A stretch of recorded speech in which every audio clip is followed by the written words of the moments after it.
نوشہری صاحب 1993 میں آزاد کشمیر یا پاکستان، آپ جیسے چاہیں کہہ رہے ہیں، تشریف لائے، اور اگر مجھے صحیح یاد ہے تو اسی سال میری ان سے ملاقات،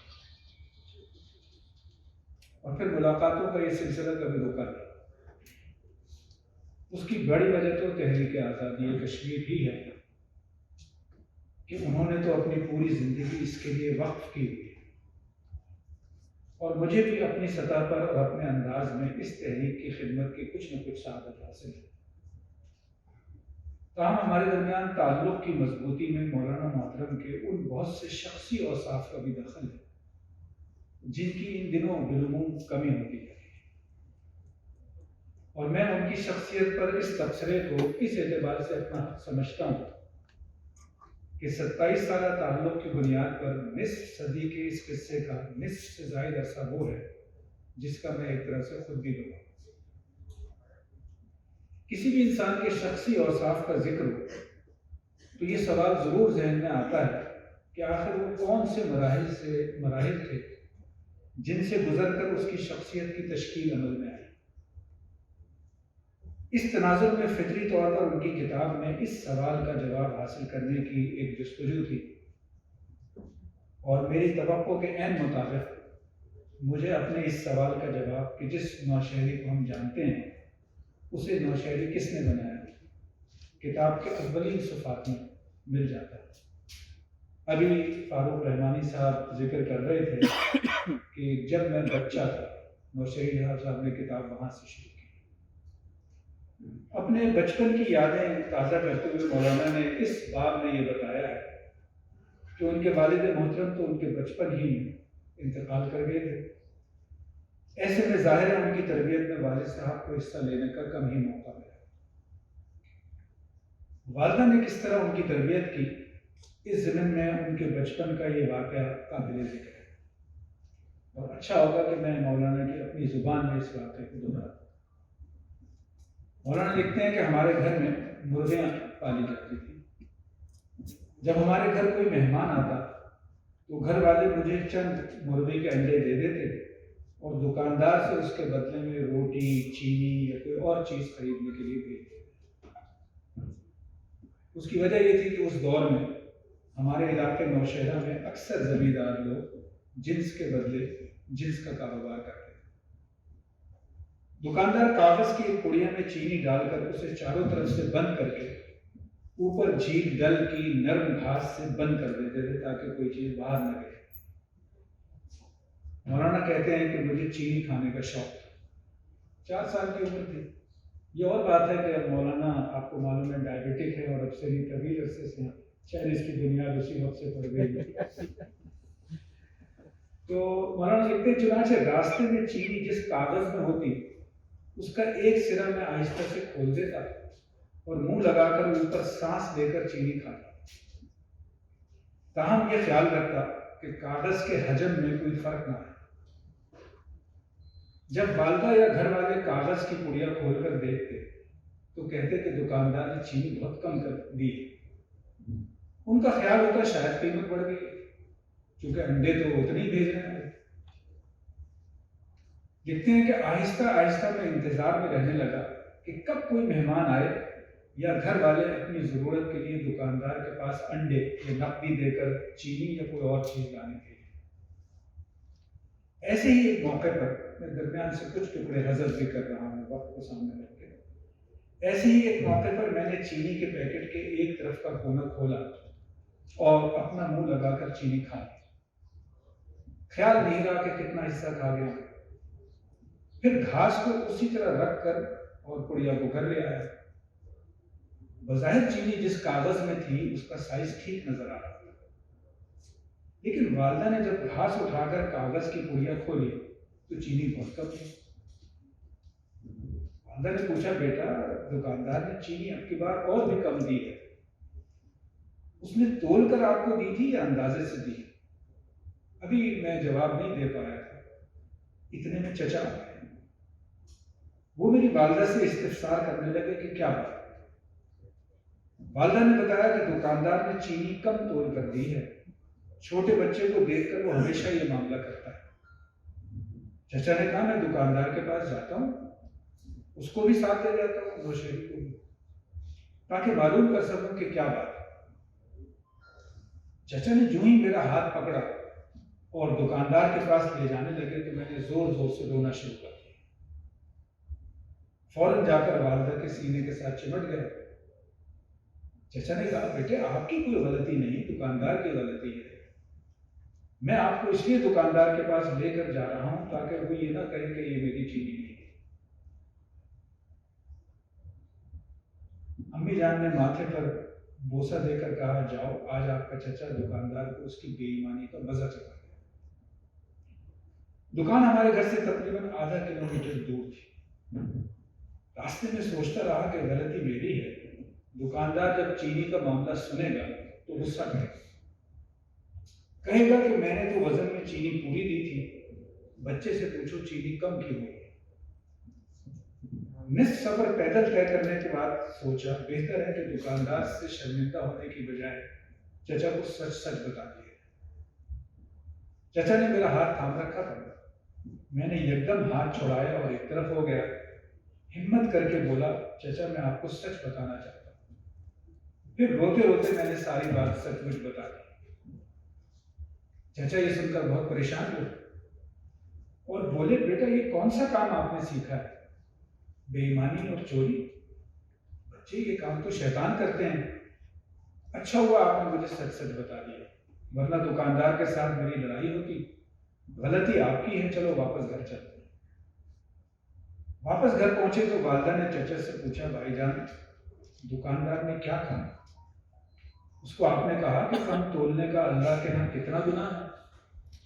کیا آپ نے اسے قرآن پاک کی یہ آیت سنائی؟ تباہی ہے ڈنڈی مارنے والوں کے لیے جن کا حال یہ ہے کہ جب لوگوں سے لیتے ہیں تو پورا پورا لیتے ہیں اور جب ان کو ناپ تول کر دیتے ہیں تو انہیں گھاٹا دیتے ہیں۔ میں آنکھیں جھکائے کھڑا رہا۔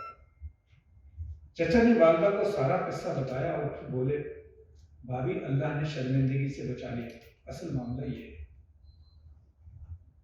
اب ذرا سنیے۔ یہ سن کر میری والدہ زور زور سے رونے لگی۔ ان کے رونے سے سبھی افراد خانہ جمع ہو گئے۔ واقعہ سن کر سب بہت پریشان ہوئے۔ ماں زار و قطار ہو رہی تھیں اور سب گھر والے انہیں تسلی دے رہے ہیں کہ کیوں روتی ہو، بچہ ہے۔ وہ روتے روتے کہنے لگی ہمارے یہاں پہلی اولاد بیٹی پیدا ہوئی تو اس کے بعد تہجد کی نماز اور پنجگانہ نمازوں میں نے اولاد نرینہ کی دعائیں مانگی۔ ہم نے سوچا تھا کہ اگر اللہ نے ہماری مراد پوری کی تو اس کی تربیت اسلامی اصولوں کے مطابق کرے گی، وہ نیک اور دیندار بن جائے گا، جب تک دنیا میں زندہ رہے گا دین پر چل کر دین اسلام کی سربلندی کے لیے کام کرے گا۔ میں اس طرح کی اولاد چاہتی تھی جو اپنے والدین اور گھرانے کا نام روشن کرے، ہماری فلاح آخرت کا ذکر کرے۔ اللہ تعالیٰ نے مجھے اس کی صورت میں اولاد نرینہ عطا کی۔ امی نے کہا جب یہ 4 سال کا تھا تو ایک روز اس کے ابو نے نصیحت کی تھی کہ یہ لڑکا ہمارے پاس اللہ کی امانت ہے، اس لیے اس کی دینی تربیت کرنا ہمارا فرض بھی ہے اور قرض بھی ہے۔ اور پھر ایک صحابیہ کا واقعہ سنایا۔ میں وہ واقعہ اس وقت چھوڑ رہا ہوں تو امی پھر آگے پر چل کر کہتی یہ پیدا ہوا تو میں نے سوچا میری دعا قبول ہوئی۔ جب یہ چلنے پھرنے لگا تو اس کو کلمہ طیبہ زبانی یاد کرایا، اب قرآن پاک پڑھنے لگا ہے، لیکن اس کی یہ بری خصلت دیکھ کر سوچتی ہوں کہ ابھی اگر یہ ایسا ہے تو کل خدا جانے کیسا ہوگا۔ دنیا سے رخصت ہوتے وقت اس کے والد نے وعدہ لیا تھا کہ بچوں کی تربیت کی ذمہ داری اب تو بھاری ہے، خیال رکھنا ہماری اولاد بھی نیک بن کر دنیا سے رخصت ہو۔ امی کی یہ باتیں سن کر میں امی جان کے ساتھ لپٹ کر زار و قطار رونے لگا۔ ان کی باتوں نے مجھ پر بہت گہرا اثر کیا۔ تب میں نے والدہ سے کہا کہ آئندہ کوئی ایسی حرکت نہیں کروں گا جس سے اللہ مجھ سے ناراض ہو جائے یا آپ ناراض ہو۔ اب زندگی بھر آپ بزرگوں کی ہدایات کی پابندی کرو۔ اب دیکھیے امی جان نے اس کے جواب میں کیا کہا۔ امی جان نے سب گھر والوں کی موجودگی میں مجھ سے وعدہ لیا ہمیشہ سچ بولنا، جھوٹ نہ بولنا، حلال کھانا، حرام نہ کھانا، ہر کام میں اللہ اور رسول کی اتباع کرنا، علم دین پڑھنا، نمازوں کی پابندی کرنا، بڑوں کا احترام کرنا۔ آپ ان الفاظ پہ بار بار غور کیجیے کہ اس میں کیا چیز کی کمی رہ گئی، اور یہ 4 سال کے بچے کو والدہ کی جانب سے نصیحت ہے۔ پھر امی جان نے دونوں ہاتھ بلند کیے اور اہل خانہ سے استدعا کی کہ میں دعا کرتی ہوں، آپ سب لوگ آمین کریں۔ چچا جان نے بھی اپنے دونوں ہاتھ اوپر اٹھا کر آمین کہا۔ میں نے آپ سے شروع میں جس سوال کا ذکر کیا تھا کہ میں کتاب میں وہ تلاش کرنا چاہتا تھا کہ آخر نوشہری کیسے بنے، تو اس کا جواب یہاں ہے۔ اگرچہ میں اس وقت بہت چھوٹا تھا، لیکن وہ منظر ابھی بھی میری آنکھوں کے سامنے ہے۔ آج بھی ایسے ہی لگ رہا ہے جیسے واقعہ ابھی ہوا اور میں نے ابھی آمین کہا۔ پھر والدہ کی دعا میری زندگی کا لائحہ بن گئی۔ والدہ تو دنیا سے رخصت ہو گئی، لیکن وہ کلمات آج بھی میرے کانوں میں گونج رہے ہیں۔ حقیقت میں یہ جو خاندان کا ادارہ ہے، اس میں ماں اور باپ کے لیے اولاد کی جو حیثیت ہے اور اس کے نتیجے میں ماں اور باپ جو کردار ادا کرتے ہیں، خصوصیت سے والدہ کا جو کردار ہوتا ہے، تو میں سمجھتا ہوں وہ لوگ بہت خوش نصیب ہیں جنہیں ایسی والدہ نصیب ہو، اور اس کے نتیجے میں جو تربیت ہوتی ہے تو ہم دیکھتے ہیں کہ آج مولانا نوشہری نے اسی دعا کے مطابق پوری زندگی ان کی اللہ تعالیٰ نے انہیں توفیق دی کہ انہوں نے گزاری۔ شخصیت کی تعمیر میں انسانی خیالات اور سوچ، اس کا معاملہ مرغی اور انڈے جیسا ہے۔ خیالات انسانی شخصیت اور سوچ کا عکاس بھی ہوتے ہیں، اور شخصیت جس انداز سے تشکیل پاتی ہے وہ خیالات کو بھی خاص رخ عطا کر رہی ہے۔ اس تناظر میں کتاب میں موجود ایک اور واقعہ کا ذکر میں آپ کے ساتھ کرنا چاہوں گا، اگرچہ اس نوعیت کے بہت سے واقعات کتاب میں موجود ہیں۔ یہ اس وقت کا واقعہ ہے جب مولانا نے سیاسی سرگرمیوں میں حصہ لینا شروع کر دیا، اور یہ 1983 کا واقعہ ہے۔ 1983 کے اس واقعے کا ذکر مولانا نے بڑے خوبصورت عنوان سے کیا ہے۔ یہ عنوان جو ہے یہ ان کے خیالات کا عکاس بھی ہے، جیسے میں نے کہا، اور پھر ان خیالات کے ساتھ انسان کی زندگی کا جو رخ بنتا ہے تو یہ خیالات اور مضبوط بھی ہوتے ہیں۔ اس کا عنوان ہے مشکلات کے وقت اللہ کا فضل۔ یہ کتاب کے کوئی غالباً 159-60 صفحے۔ یہ دور ہے فاروق عبداللہ، ڈاکٹر فاروق عبداللہ، وزارت وزیر اعلیٰ کہتے ہیں، وزیر اعلیٰ کہتے ہیں۔ تو عید الفطر کے موقع پر نوشہرہ سری نگر کی جامع مسجد کے بڑے احاطے میں مولانا نے تقریر کی، اور اس تقریر پر انہیں گرفتار کر لیا گیا۔ کیوں گرفتار کیا گیا؟ یہ تقریر کے عنوان سے ظاہر ہو جاتا ہے۔ عنوان تھا عید آزادی شکوہ ملک الدین اور عید محکومہ ہجوم مومنین۔ اب اس کے بعد کئی تفاصیل ہیں، لیکن جو چیز میں آپ کے سامنے پیش کر رہا ہوں اس میں مولانا لکھتے ہیں، گرفتاری کے بعد انٹروگیشن کے دوران ایک شام را کا ایک آفیسر میرے پاس انٹروگیشن کے لیے آئے۔ میں اس وقت کچھ کلمات پڑھ رہا تھا، وہ سامنے آیا اور اس پر اچانک ایک عجیب کیفیت طاری ہو گئی۔ چیختا اور آوازیں نکالتا ہوا وہ کمرے سے باہر چلا گیا۔ ڈیوٹی پر مامور فوجیوں نے اس کی یہ حالت دیکھ کر پوچھا، سر کیا معاملہ ہے؟ وہ ہکا بکا کھڑا خاموش رہا، جسم پر اس پہ تھرتھراہٹ طاری تھی۔ کچھ دیر بعد اس کے حواس بحال ہوئے۔ چند فوجی آفیسر اس کے ارد گرد کھڑے تھے۔ اس نے بتایا کہ میں اندر نوشہری صاحب سے چند اہم سوالات پوچھنے کے لیے گیا۔ وہ خاموشی سے کچھ پڑھ رہے تھے۔ میں نے ان کی طرف دیکھا کہ اچانک مجھ پر ایسا خوف طاری ہوا جیسے کسی بڑے دیوقامت عجیب مخلوق نے مجھے پکڑ لیا۔ پھر معلوم نہیں مجھ پر کیا حالت طاری ہو گئی۔ یہ باتیں میں کمرے میں سن رہا تھا۔ دوسرے دن پھر یہ آفیسر میرے پاس نماز مغرب کے بعد آیا، دونوں ہاتھ جوڑ کر میرے سامنے سجدہ کرنے لگا۔ میں نے اسے منع کیا۔ اس پر اس نے کہا، نوشہری صاحب میں را کا ایک بڑا افسر ہوں، میری ڈیوٹی لگی ہے کہ آپ سے جماعت اسلامی کے متعلق مختلف سوالات پوچھوں، کس طرح کا کام کرتی ہے، کیا کام کرتی ہے، اور پنڈتوں کے خلاف کیا کرنے جا رہی ہے وغیرہ۔ ہمیں اطلاع ہے کہ جماعت کا ایک بڑا پلان ہے، اسی بارے میں آپ سے سوالات کرتے ہیں۔ لیکن کل آپ کے پاس آ کر میری جو حالت ہوئی وہ عجیب ہے۔ رات کو گھر میں بھی یہی کیفیت طاری رہی۔ آپ مجھے معاف کریں، آپ کے پاس مجھے آنا تو ہے اور مختلف قسم کے سوالات پوچھنے ہیں، لیکن یہ اس لیے کہ میرے بالائی افسر کا مجھے اس کے لیے حکم ہے، لیکن میں کوئی سوال آئندہ نہیں پوچھوں۔ آپ یہاں سیل میں موجود ہیں، میں کوئی ایسا طریقہ اختیار نہیں کروں گا جس سے آپ تنگ ہوں، البتہ مجھے آپ کو خدمت کرنے کا موقع دیجیے۔ میں نے کہا کوئی بات نہیں، کسی چیز کی ضرورت نہیں ہے۔ بار بار اصرار کرنے کے بعد میں نے اس کو کہا کہ آپ میرے لیے فروٹ لایا کریں۔ اس نے شام کے وقت مختلف قسم کے فروٹ لانے شروع کیے اور کہا کہ چھلکے کسی جگہ چھپا کر رکھیں، جب میں دوبارہ آ جاؤں تو خاموشی سے واپس لے جاؤں۔ اسی سے جڑا واقعہ دوسرا لکھا ہے مولانا نے کہ جیل کے کچن میں ایک ملازم تھا، اس کا والد بہت بیمار تھا۔ اس نے ایک روز مجھے دعا کے لیے کہا۔ میں نے اس کو کہا پانی کی ایک بوتل لاؤ، میں اس پر قرآن پاک کی آیات کر کے دم کر دوں۔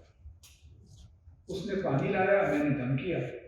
اس نے اپنے باپ کو یہ پانی پلایا اور اللہ کی شان دیکھیں، چند دنوں بعد وہ صحتیاب ہو گئے۔